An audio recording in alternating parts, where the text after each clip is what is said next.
The queen stays queen. Are you with me or are you against me? I'm against you, Russell. That's what I know how to do. Make it to day 39 and not get voted off. The queen stays queen. Adios. Whoa, whoa, whoa. Who died and made you queen, Sandra? Oh, right. The jury on multiple seasons. Ladies and gentlemen, my name is Peridiam, and I want to talk about a concept that is ever present in Survivor that doesn't seem to get brought up very often. I'm talking about the Kingmaker scenario. Similar to previous videos I've made where I was discussing the evolution of the safe vote or the Matt Singh and Tandang strategy and dilemma, I want to go over exactly what the Kingmaker scenario is, how to spot a Kingmaker, and then provide a history of the more recognizable Kingmakers throughout all of Survivor. Because there have been a lot of these people and they have crowned many a ruling monarch. Some of you make bold moves. Some of you make quiet moves. Some of you have made moves that were so successful, they're legendary. And others have made moves that were a disaster and got you voted out. But that's the nature of a game in which there's only one winner. Most moves won't work. It's having the guts to make the move that got you here.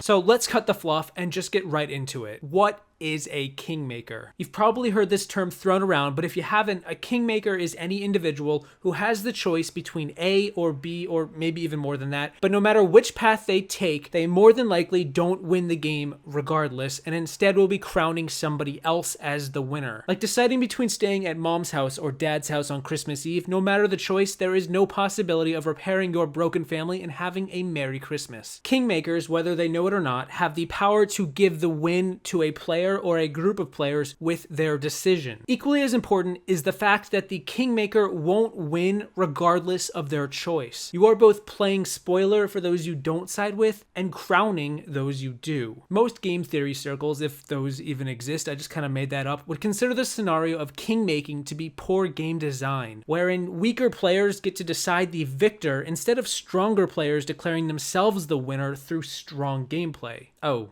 wait a second. Did I just describe Survivor? I feel like I've heard this argument before. I think there is a flaw in the game. A flaw in the game of Survivor? Yes. Okay, tell me the flaw. What needs to happen is America needs to have a percentage of the vote. Our show is not that. Our show is very clearly defined in that you take a group of people, you put them in one situation, you vote out people, and in the end, the last group, that jury, decides who they think deserves it. This isn't a game in which you include America. That's a different game. However, unlike many games that can employ a Kingmaker scenario, Survivor is a game largely about the Kingmaker scenario. The jury is literally a group of Kingmakers crowning the champion. When Russell Hantz declared that Survivor is a broken game way back when, he did so under the premise that Survivor should be a different game that doesn't have this involved. Part of the reason why Russell, and really a lot of people, have such difficulty winning or even understanding Survivor is because of this scenario in this video. The fact that losers get to decide the winner. Really, that's Survivor at its core, and part of what makes it so compelling as a game. I really can't think of many, if any, games where the losers throughout the game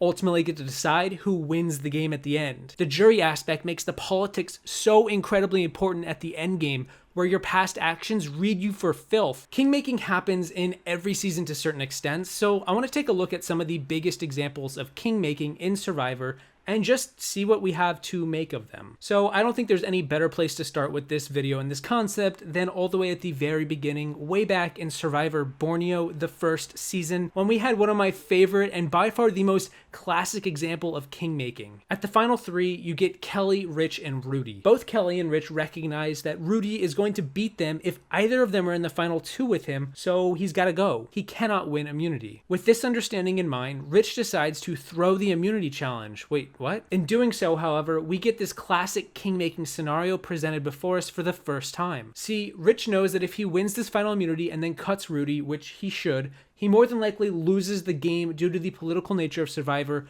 favoring positive relations and not burn bridges. Not to mention, it's season 1. If Rich cuts Rudy, he looks bad to the jury and may not even get Rudy's vote too. So he forces Kelly to be the kingmaker, knowing she'll cut Rudy, knowing she won't get his vote, knowing she will come across less favorably than Rich. This game is about a lot of different things, and one of those things is mental strategy. And it doesn't mean I'm giving up $1 million necessarily. How come? It means that whoever is immune has to pick between the other two people. Even if I am somebody that she'd be better up against, I don't know that she would do that. It's all a game of odds, and who knows what somebody's going to actually do. Even though she didn't know that she was going to lose to Rich, she did ultimately decide whether Rich was going to win or Rudy was going to win. In fact, a lot of Final 3 moments in early seasons highlight Kingmaker situations, such as Kim Johnson in Africa deciding between Ethan and Lex, or Nalia and Marquesas deciding between V and Kathy. You have Danielle in Exile Island having to decide between Terry and Aris, where each of these players were going to beat her in the end no matter the choice, but still a choice she had to make. I'm not saying I'm not taking you, because I haven't, Right. I'm just trying to go over everything in my head and go over, you know, and if you were in my shoes, you would do the same thing. You want Right. to bring Right. someone that, and it's a toss-up. you It's have not like one of you Right. is Right. better to bring than the other. So I'm just like freaking out because I don't know. But the Kingmaker scenario doesn't always have to happen at the Final 3 or the Final 4. One of my favorites is actually at the Final 6 of Survivor, the Amazon, wherein we find Christy at a fork in the road between two alliances. She can either go with Jenna and Heidi, her evil stepsisters, or Rob, Butch, and Matt. Whichever way she goes, she very likely doesn't reach the end, so instead she's just picking the side that's going to reach the end due to her assistance. Of course, as we know, Rob swooped in and decided to take that power away from her. While Christy likely doesn't win no matter her decision, Rob just straight up didn't want her to even have the responsibility of getting to decide in the first place. Most Kingmakers exist towards the tail end of the game, but an early example I want to highlight happened in Cook Islands at the Final 9 when Jonathan Penner was forced to decide between two alliances of 4, where he was going to be the 5th number on either side. By making his decision, Penner was burning the other side, the other 4, essentially putting him between a rock and a hard place. Whichever side Penner chose to align with and give the majority, they were going to become the kings and queens for the rest of the season, and because he himself was never going to reach the end no matter the choice, he suddenly became the Kingmaker, where he could not make himself the king, but he could decide who would be the king in the end. Now, he couldn't decide exactly of the I2-4 who was going to win, but he could basically decide one of the 4 was going to win. Because I wanted to swing the vote, flip the game, I voted for Nate. And the truth is that I would rather play with the I2 people. I'd rather see them win if I don't win. I was in the position to make that choice, and I did.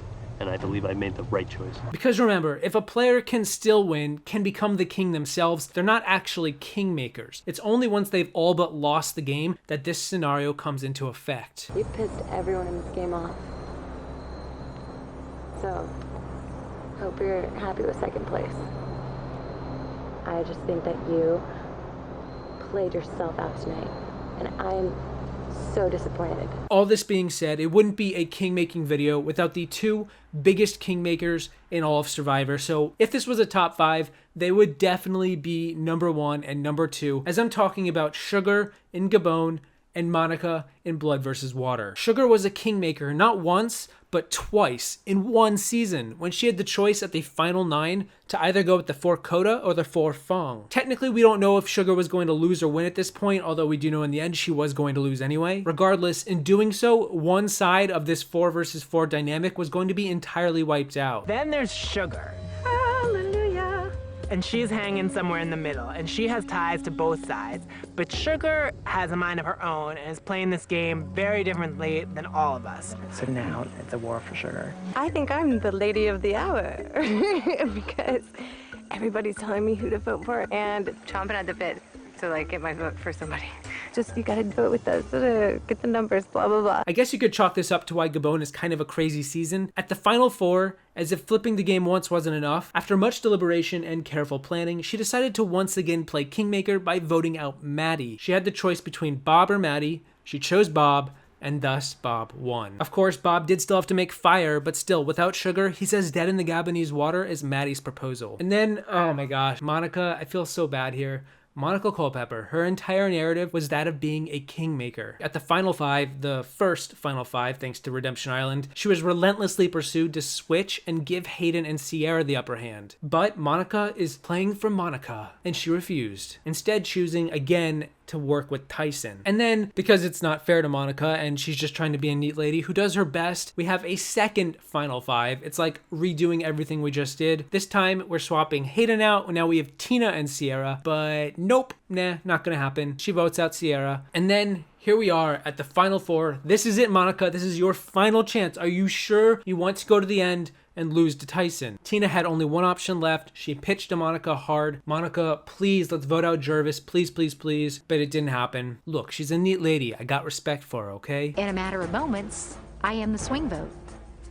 Sierra and Hayden need me to go with them. Tyson and Jervis need me to go with them.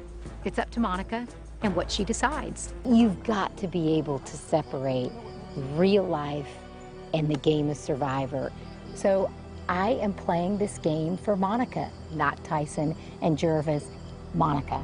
Here's the thing, Kingmakers are political disappointments, especially earlier in the game when more people are affected by their decisions. It leaves the jury wanting and the players that are still in the game equally as disappointed at this lack of gumption. Mind you, most of these Kingmakers thought that their best bet was going with the players that they chose to go with, though whether they thought they could win or not is questionable. So the latest Kingmaker to exist as of this video is Ken from Survivor Millennials vs. Generation X. And in his case, it raised a good debate about whether he was in fact crowning a king by voting out David at 4, or actually making a strong move instead of just abandoning his closest ally to just lose to someone else. Adam, in my opinion, the biggest move in this game was going to Ken, the most loyal and trusted ally of David, and using your social game, your cunning, your intelligence, and turning Ken against the biggest giant in this game. It's something that no one on this jury did, but you did. I'm amazed that you think he had the gumption to make that vote, because no one convinced me to make that vote against David. That was my choice. But here's the real answer to that whole thing. The fact of the matter is, Ken was never going to win against David either, so even though he chose to cut David, who likely beats Adam, it doesn't make his decision any more worthy of respect when he's drawing dead regardless. He has no win equity either way. Like I said at the very top of the video, you don't have to know you're a Kingmaker to be a Kingmaker. One of the main reasons I was interested in this concept was because of Laurel in Survivor Ghost Island, where we saw her continuously stick with Dom and Wendell, despite it being abundantly clear they were such big threats to win the game. I don't really have a lot of new insights to share about her situation that hasn't already been discussed, but I figured I'd still bring it up here for history's sake and to just sort of bring it to everyone's attention. And that's where I'm going to be leaving this long stretch of a walk through the Survivor archives, discussing a scenario in game theory that I find to be kind of fascinating, especially because it's so heavily embedded in Survivor as a game. It asks the question, when faced with a near lose-lose situation, not just in Survivor but any game, what do you do? How does your brain comprehend that? Are you even aware of it? Or maybe like Tobias Funke, maybe this time there's a chance it'll work out and you will be the king. That never happens, you're not the king. No, I'm tired. Was blind, but now I see. Anyway, let me know what you guys think about this concept. I hope you guys enjoyed this deep dive. As always, my name is Peridiam saying thank you for watching. Don't forget to grab your torch on the way out, and I will see you in the next video once we finish getting the blemish out of the crown we're about to put on Dom and Wendell's head. Us girls have been folding for what you guys want, and we want Michael out. Right. Tonight. Now. Now.